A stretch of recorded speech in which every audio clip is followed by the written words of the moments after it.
Oosh, oosh, oosh, oosh.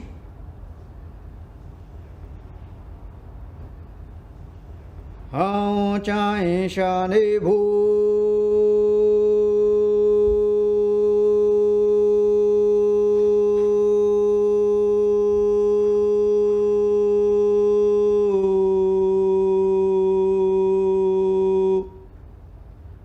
Hao chai sha ni bu.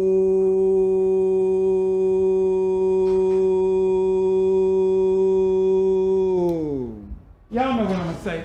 Rise up, fuck that shit. So much energy this morning, so much love, so much emotion. The connection that was brought about by participants in the room was amazing.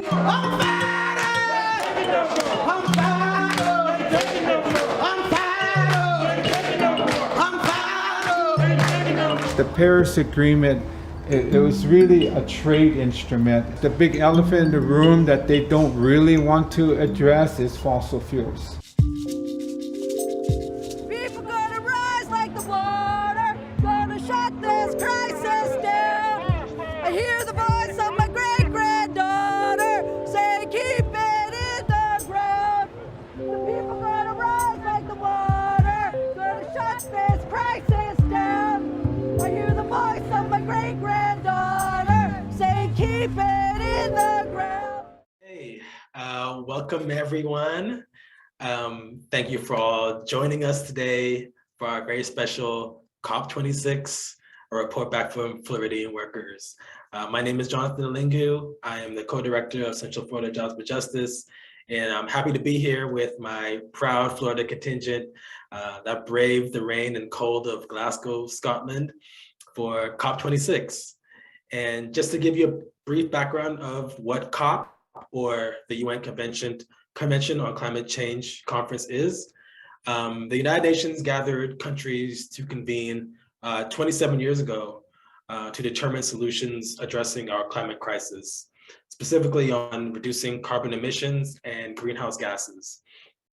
You may not know of the term COP at first glance, but you probably have heard of the Paris Climate Agreement in 2015 or the Kyoto Protocols in 1997.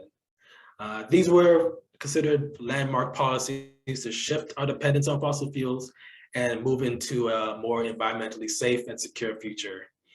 However, this doesn't tell the full story. The issues are that these decisions made at the UN Convention on Climate Change rarely, if ever, center the needs of frontline communities. And by frontline, we mean marginalized communities that face the brunt of climate change issues that happen globally. And because they're not centered in these decisions, these communities do not see the impact of the solutions that are made at COP. And to us, in this realm, they're considered false solutions. Now, how do we play a role? So Central Florida Jobs for Justice, alongside the Just Transition Alliance, joined up with the It Takes Roots delegation, consisting of 4 alliances: Climate Justice Alliance, Grassroots Global Justice, the Indigenous Environmental Network, and Rights to the City, to one, bring the demands and solutions of frontline communities to the forefront, which is to divest from fossil fuel extraction and invest in a feminist and just transition that centers marginalized communities, whether it be on race, gender, ability, class, and to also reject false solutions to our climate crisis. What was talked about a lot in this last COP was around net zero solutions, which is like a big climate term that's like a way for corporations to continue to pollute, but offsetting it by doing something good environmentally. So the same pollution is happening, but they're planting trees or doing something else. So it's a way to like profiteer off of this climate movement that we're on.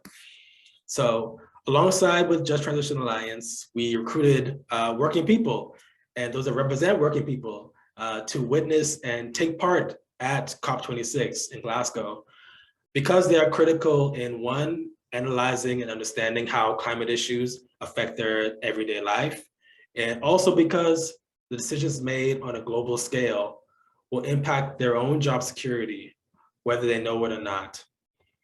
A transition into a climate conscious reality must include working class people, and it must center them for it to be just. So now I want our delegates to introduce themselves. And if you can, just say your name, where you're from, and what do you do? So I'll start with Roxy. Thank you, Jonathan. Hi, everybody. My name is Roxy Nelson. I live in St. Petersburg, Florida, and I am the Vice President of Politics and Strategic Campaigns for 1199 SEIU. 1199 SEIU is the largest healthcare workers union in Florida. We represent hospital workers and nursing home workers throughout the state. Yeah. Thanks for having me. I'm glad to be here for this discussion. Thanks, Roxy. Now we'll go to Christian. Thank you, Jonathan. Hello, everyone. My name is Christian Cardona. I live in Orlando, Florida. I'm a worker with the 5 for 15. We represent a lot of essential workers fighting for a living wage and union rights. Thank you. Thank you, Christian. Appreciate you. Next, we have Mackenzie. Thank you, Jonathan. Yeah, my name is Mackenzie Marsland. I'm the climate justice campaigner for Florida Rising. Florida Rising is a nonprofit, a political organization that focuses on Black and Brown communities and empowering them to turn out to vote and addressing like various issues like climate change and climate justice in those communities and pushing policies for those. Thank you. Thank you, Mackenzie. And last but not least, Sandra. Thank you, Jonathan. My name is Sandra Dennis. It's my honor to serve as the Executive Director of the Miami Workers Center. We organize towards dignity, power, and self-determination with working class, Black and immigrant domestic workers, tenants, women, and families in Miami-Dade County. Thank you, Sandra. So this is just a snapshot of the folks that were at the COP26 delegation from Florida. We have some folks that couldn't be here from Unite Here 737, I think one of the largest, if not the largest, hospitality workers union in the state. We also have folks from flight attendants that travel with us to COP that couldn't be here too. They're going through a lot of things right now. So we send them our love and our blessings, and we'll be together again soon, and we'll have a reunion. We're just talking about before we're going to do a reunion, so hopefully we can all be together in Egypt for COP27. So thank you all for being here. Let's jump into questions. I want to start with Christian. At COP, like, what moments stood out to you inside the conference, inside or outside of the conference, whether it be marches, actions, panels? Yeah, go ahead. So one of the things that stood out for me, I participated a lot in the outside events since I wasn't inside of the actual building, but the actions that we held, the Indigenous March for Missing Women and Indigenous Girls was one of the most powerful experiences. Just seeing people of the Global South, Indigenous communities, speaking out on like how these policies have effects on them and how they're there in spite of all of these countries uniting and coming to fall solutions. It was very powerful that they went there representing their land and their communities and standing up against the narrative of false solutions. Thank you. Thank you, Christian.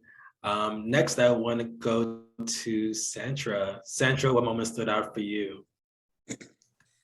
I think for sure the moment that stood out for me was the march on Saturday.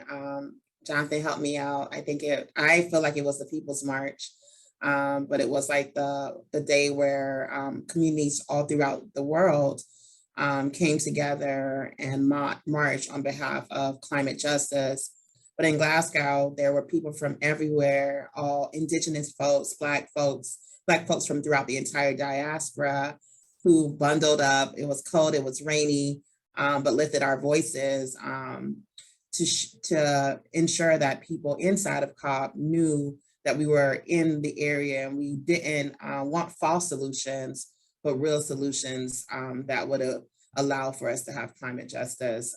That was special to me, a moment that I'll never forget. Yeah, thank you. Oh, thank you. Thank you so much. Mackenzie, what stood out to you at COP? Yeah, no, I think that march was amazing. And the actions and the different panels and speeches were just, you know, eye-opening. But for me, I think definitely was those in-between moments, I was surrounded by, you know, organizers and people that have done this work for decades, and being able to talk to them and have these firsthand accounts of, you know, organizing before environmental justice was even a term, or just transition was even you know, in the popular lexicon. They were doing the work, and just be able to speak, you know, with multiple people that, again, that have done decades of this work was just really powerful and moving to me. It's something that I won't, you know, ever forget.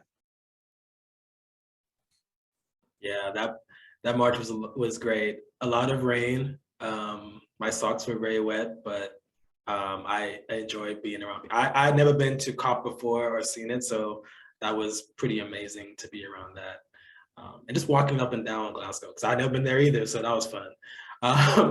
But enough about me. Roxy, what was a great moment for you at COP?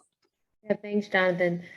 So I agree with all the key moments that have already been named, but I lean to sort of where Mackenzie was pointing us. And for me, as someone who is new to the conversation around a just transition and climate, I came wanting to learn and figure out how the organization that I helped to lead and how healthcare workers could make an impact on this really critical issue that so many of our registered nurses and certified nursing assistants have come to name one of their top issues. And it was in a quiet moment. And there were several of these, but this one in particular was a dinner running between events, a dinner with another healthcare workers union that happened to be there. And over a glass of wine and some pizza, a really robust conversation about the impact healthcare workers could have on this movement, and not in a year or 5 years or 10 years, but right now through how we think about our contract bargaining and using those levers of power that we already have through the rights we've won as workers to shift the practices of our organizations, of our employers through the bargaining process. And so that was super impactful to me and led to some really good intentional conversations when I got back about how we shift our bargaining practices to make sure that our languages across our facilities, across all our tables, introduce language that does help reduce the carbon footprint of our employers and other things like that we discussed over in Glasgow. And so that stands out for me. Yeah.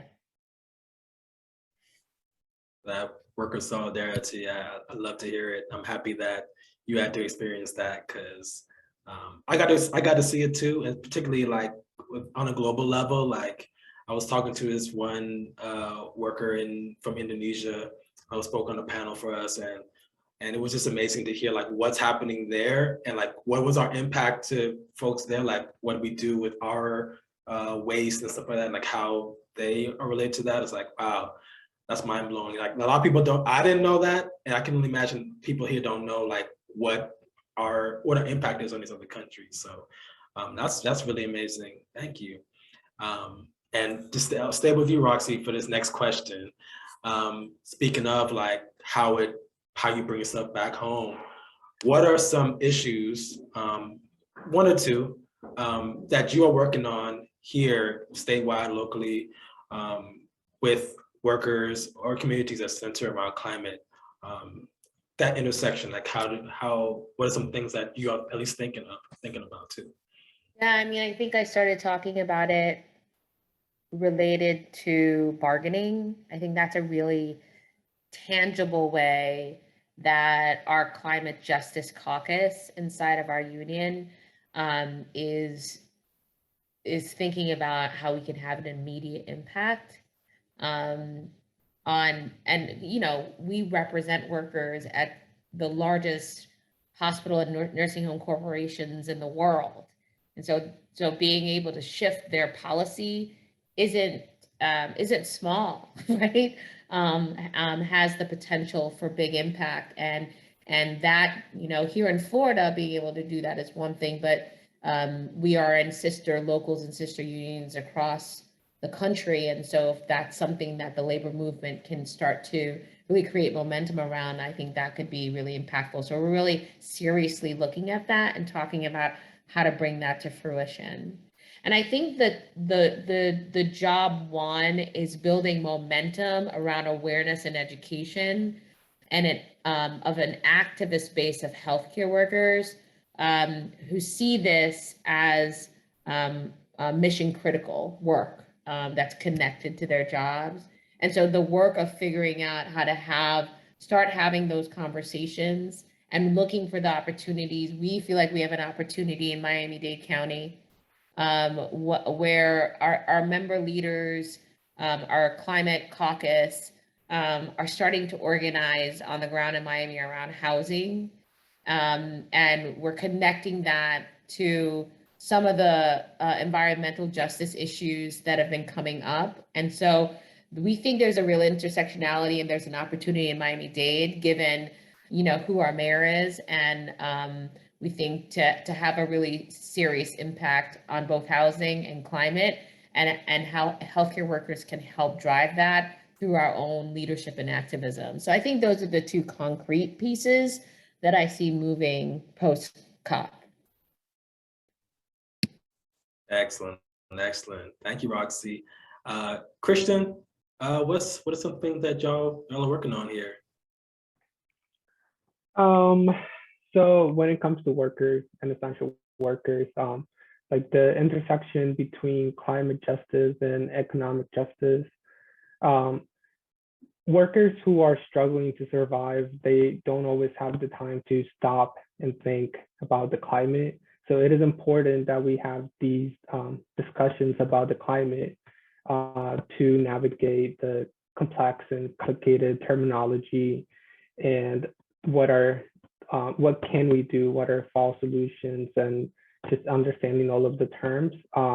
Something that I was able to do once I came back from COP26 is I attended a debrief meeting with a lot of members of 5 for 15, and I had a chance to show them the very amazing video that the communications team put out of everything they recorded while we were there. And I was able to share what is COP, why we were there, and what are the outcomes that we're looking for. So I think reaching out to workers and just discussing this very complex issue is important. But also fighting for their material conditions is important, because if you're struggling to survive, you can't just worry about problems that are going to affect you decades from now, even though we are feeling it currently. Thank you. Thank you, Christian. Sandra, what are some things that y'all are working on locally that intersect with climate? Thank you. I think Miami Workers Center is historically known for our work with tenants. And just a few years ago, when the term was coined, climate gentrification, we really started talking to our tenants about the impacts that natural disasters, often man-made disasters, have on tenants. We also are more and more understanding, as our climate warms, the economic impact that it has on our members in their utility bills, electricity bills in the summer, their abilities to stay cool, their lack of transportation and using public systems, how much they are at risk of heat strokes. And so it's really been, how do we continue to connect the dots, not only around housing, which I just referenced, but also with care workers. Care workers in their skill sets are often also first on the front lines of responding to climate disasters. They have skill sets that people need immediately. There are neighbors, and there are about 100,000 of them in Miami-Dade County. So before any, I would say, government shows up, it is your care workers who are still responding. And care work is also known to be not to have a negative impact on the environment as other industries do. And so we think it's time for folks to value and to fund and to support and invest in care work. But also at the Miami Workers Center, the other aspect, like I mentioned earlier, is around the impact, the economic impact that is tenants are experiencing, but our communities at large, folks who are low-wage workers. Thank you, Sandra. Much appreciated, much appreciated. Mackenzie, can you tell us some stuff that y'all are working on locally now, coming back from COP? Yeah, no, I can tell you one campaign that, you know, I'm supporting or working on here in Miami-Dade. You know, one of the, you know, our coalition's one of the, like the priorities or the focus was rejecting like false, you know, solutions and whatnot. And, you know, on my return, you know, we've been really focused on a trash incinerator that's in the city of Doral within Miami-Dade County, and trying to shut that down. You know, for it's 40 years old, and like, you know, usually these incinerators, they, you know, they don't go past 40 years. They're super expensive. And, you know, what I've noticed on my research, you know, of the trash incinerators in the US, they've done a rebrand and, you know, renamed themselves waste to energy centers, where they burn trash and that, you know, that trash burning produces energy. But again, this is one of those false solutions, you know. It costs more, it's super expensive to, you know, rid of the waste, and also to produce that energy. And the air quality is, you know, from what I hear from the residents of Doral, is terrible. You know, that order is constantly going on in their community, and again, it's super expensive and it's unnecessary.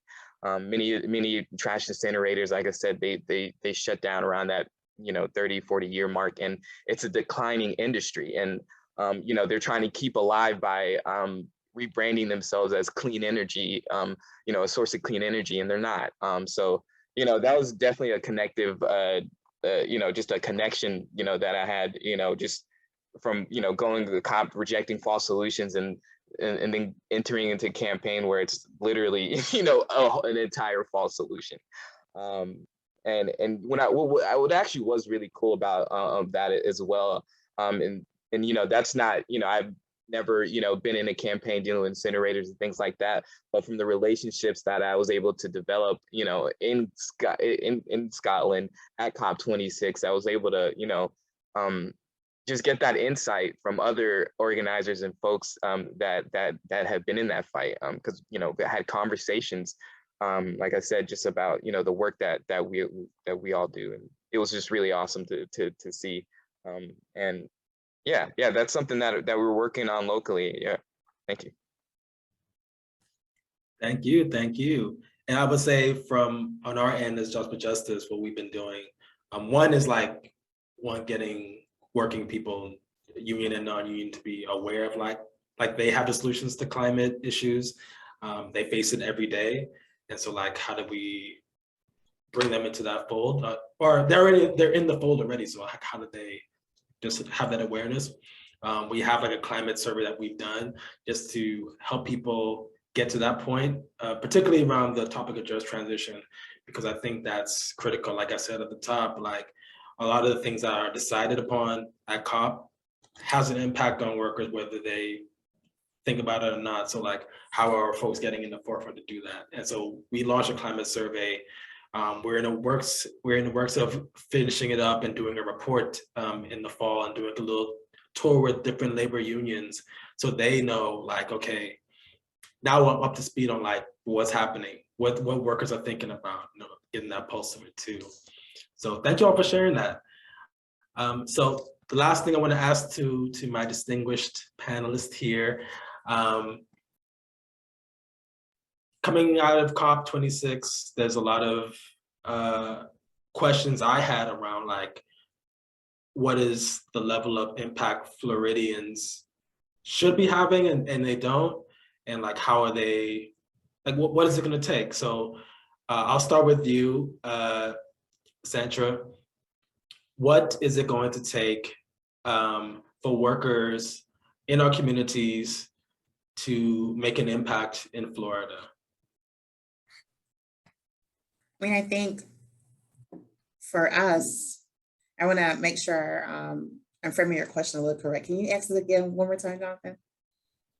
Yeah, now that we've left COP, like what is it going to take for workers and folks in the community to have an impact in Florida around environmental decisions?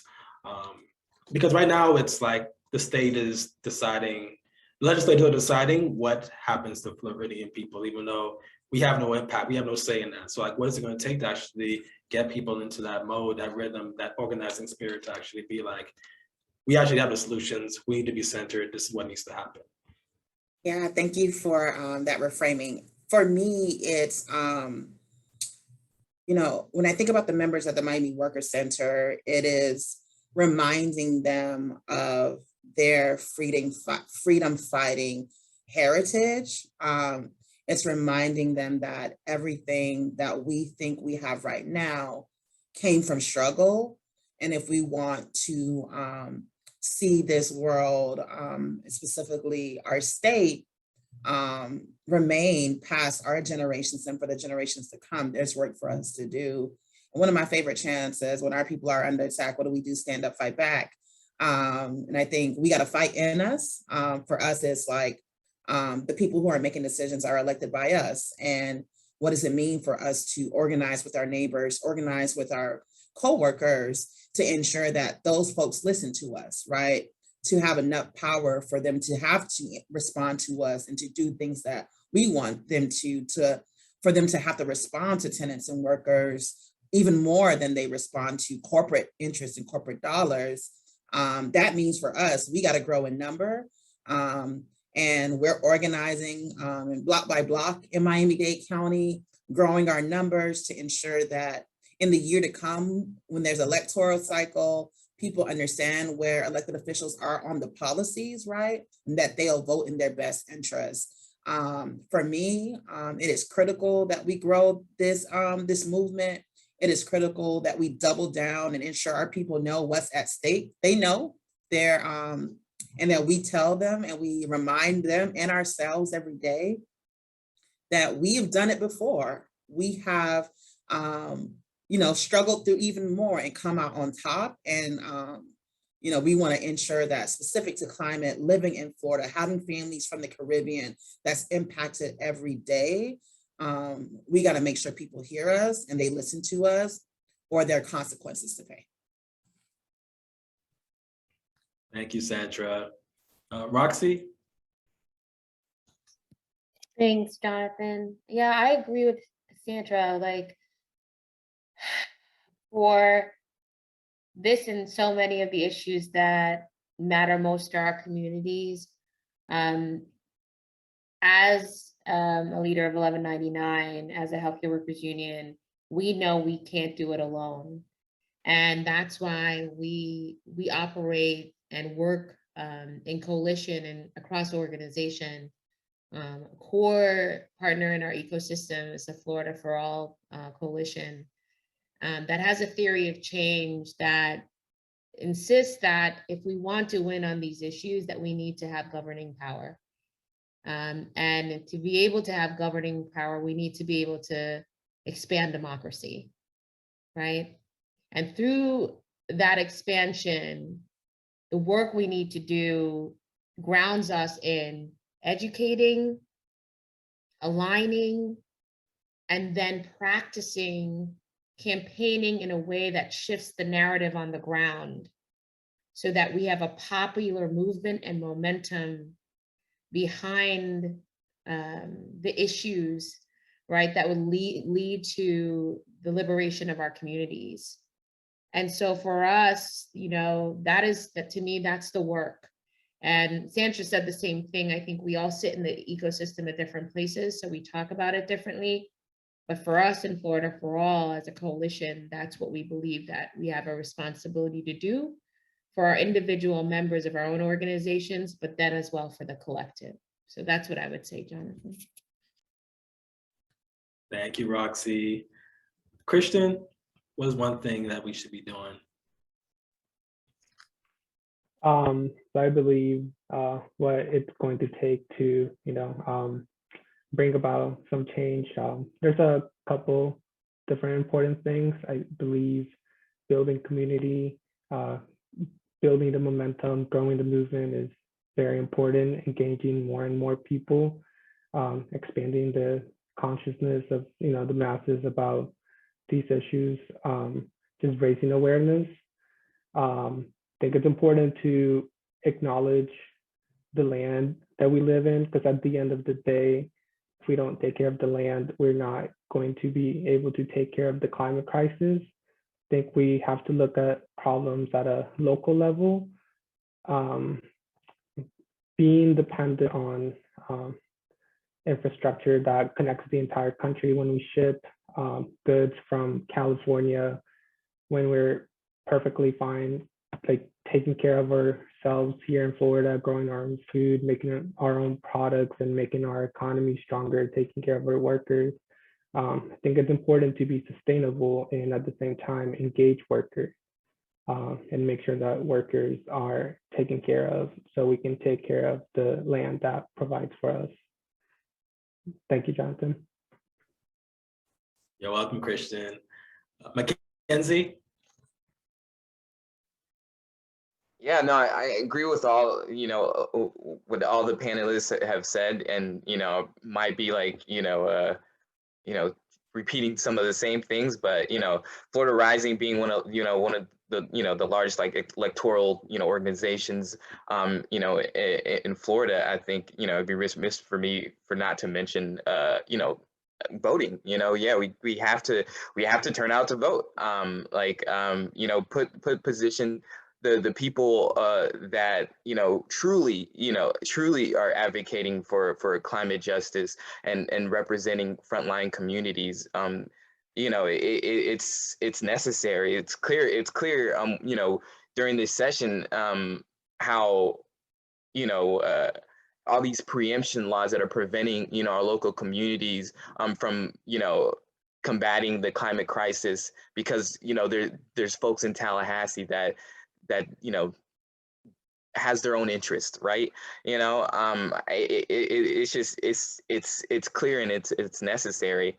I'd also say continuing to do the connection that we are all doing right now.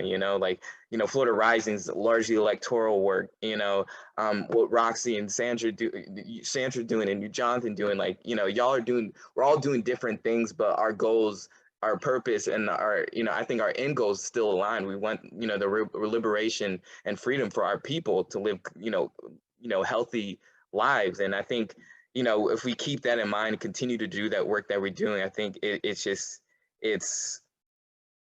can really make some strong changes, in Florida, because it's necessary. So yeah, that's really it for me. Thank you. Thank you, Mackenzie. And I want to welcome a special guest straight from the belly of the beast, which is the Florida capital. I'm sure there's a lot of stressful things that are going on there. We have Andrea from Florida Rising. So Andrea, if you'd like to say yeah, your name, where you're at, what do you do, and last question, yeah, what will it take? What will it take? Oh, well, this conversation is like so refreshing after a day spent in the Florida Capitol, where it just makes it so clear what we're up against. Like, there are forces that are bent on the destruction of our communities, of the planet, that just put corporate greed and profit before anything else, and are constantly seeking to divide us, to maintain their hold on power. And anything that we do to build up the forces for transformation, and really appreciating this conversation, that it's fundamentally about power, and will we have the power to protect our families and our communities and all living things on this planet? And I still believe in us, and I know it's going to take, this isn't a struggle that we're going to win from one day to the next or 1 year to the next, but certainly, like, the climate crisis is,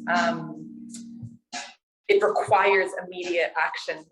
And the opportunity to be in Scotland at COP26 and to unite with movement forces from not only all over Turtle Island, but all over the world, was an incredible opportunity for us to really envision, like, what's the scale of the change that we need, and how do we rise to the challenge of this time. So I don't know, I'm just like really grateful for each and every one of you, and just reflecting on the relationships and the, like, in Spanish, the word is like the ganas, like we have to just find ways to continue to invite more people in, and proceed with deep purpose. Thanks, John.